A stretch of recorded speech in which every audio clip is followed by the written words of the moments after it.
Matt Monroe, and guess the title of the song? Yes, it was Born Free. For that's where we are, we're always born free. It's the religions who try to say we're not, we're born with sin. How can we be born with sin? You know, it's like, wow, wake up. You know, we've been suckered, haven't we? We've all been suckered into getting into some kind of religion, one way or the other. And now the religion is self-realization, realizing who you are, what you are, and in fact, where you've come from.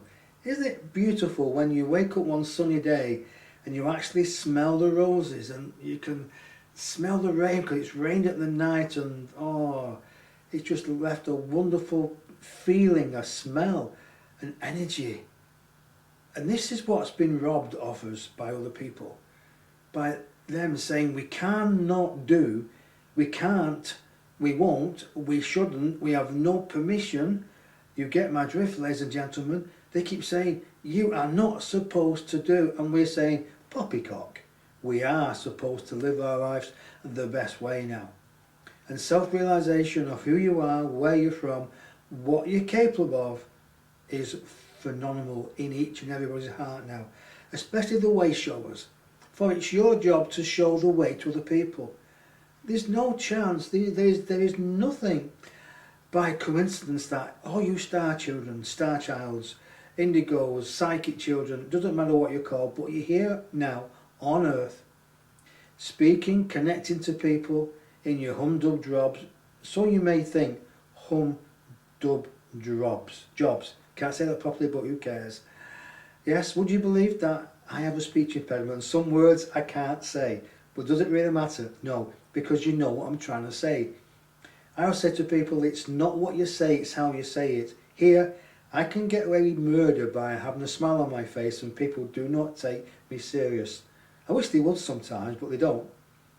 So isn't it wonderful that we wake up in the morning and we realise that we are something special, not big-headed, not egotistic-wise, but just a deep knowing, thinking, where have I come from?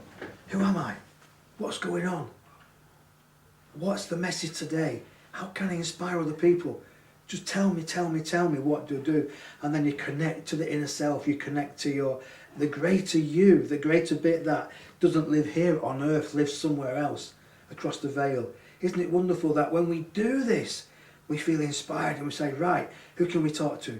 But it's not about talking, it's about holding your own peace.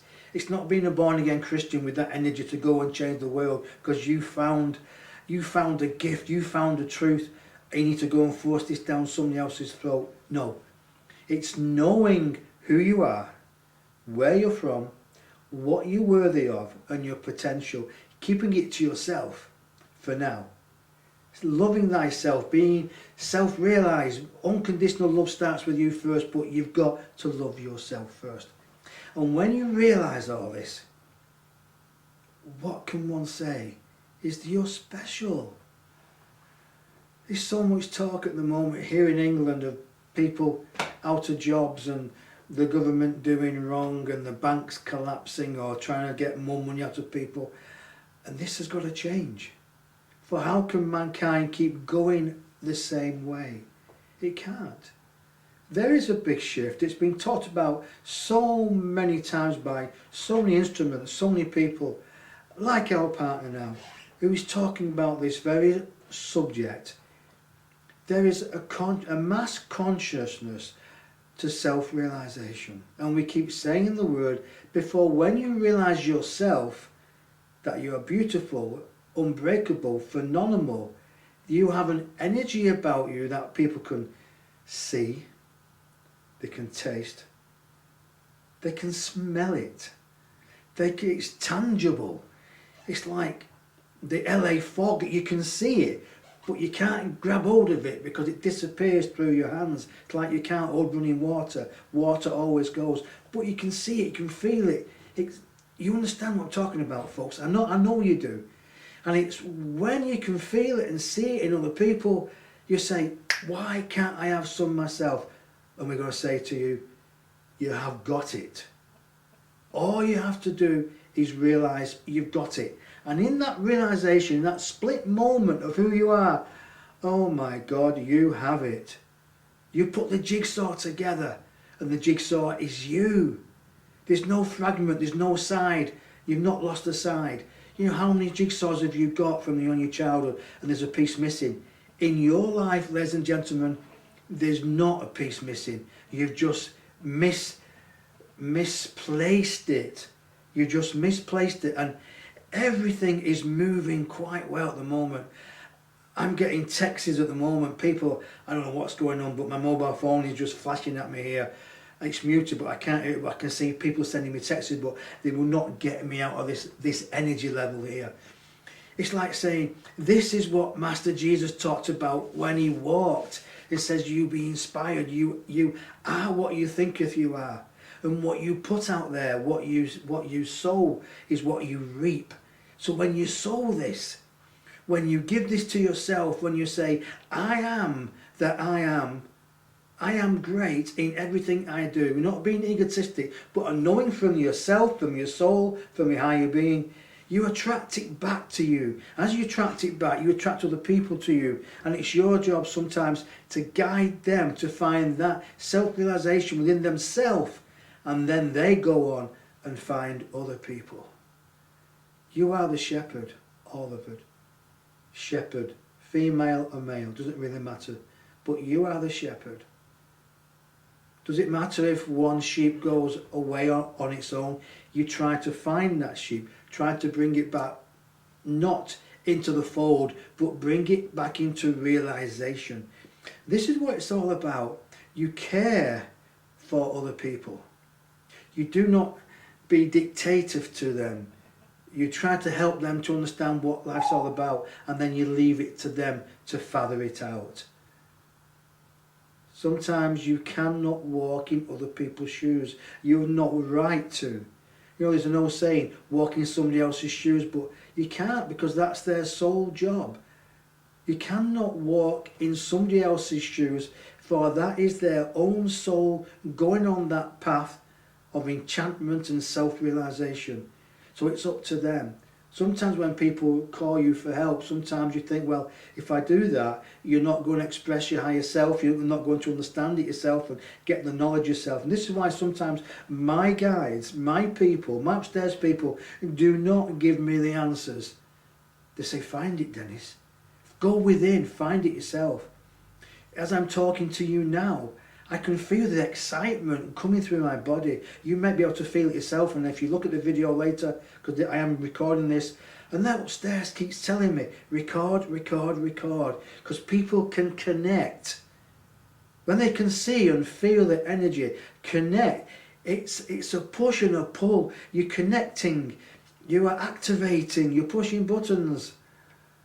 Oh. Wow.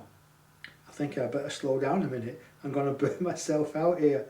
But isn't it wonderful that we will bring back the jigsaw again? He's had 5 seconds, so he can rest later. You are the jigsaw. All of you. And you put the sides in, you put the top and bottom, and you're putting the picture in now. And then when you looked at the picture, you can say, right, where's the next jigsaw? And in time it will come. But you are the picture. You are the picture of a divine person having an inspirational life upon Mother Earth now. And it's, what do you do with it? Do you go to another workshop? Do you go to another modality? Do you get all these in when you've not even used the ones you've been to before? Sometimes there is no room for anything else unless you get rid of some crap that you have within your body, within your mind. The predoctrination of religions, the predoctrination of other people, when you have to be yourself. You cannot live, you cannot walk. Your guides cannot, your masters, your team cannot do it for you. One has to do it themselves. Stand there. The 40 days in the wilderness, 40 nights, 40 days in the wilderness, when the ego tempts, said no, reach out, ask. To a point you can, and then to a point you go within, and then you become that master or Mrs. I'm not sexist here, but I don't know how to say a female master, but you know what I'm talking about, folks. It's about living your dream, understanding that you as a person are on a spiritual journey. You had to be here. You know, do you think that if people die, if people commit suicide, you're going to miss the end of the journey? No. Most of you will come back. You will come back in a way that to carry on, to inspire, to get the knowledge. And you come back in your own time, of course. But do you think you're going to miss it? Do you really think you're going to miss this self-realization, this third, fifth, fourth, fifth and sixth dimension change, 2012 and beyond? The answer's no. But what we will ask you to do now is purify your vibration in every way that you can. Purify it with yourself first and foremost. Spend, if you can, solitude within yourself. Ask your people and be ready for the answers and have fun with them. You are light workers, so lighten up. Have the fun. Let your personality show. Because in your laughter and in your love, everything is phenomenal. And this is who you are, ladies and gentlemen. You are a phenomenal light being. And your light will never be extinguished. And this is why you are called a lighthouse or lighthouses. On that note, we will leave it.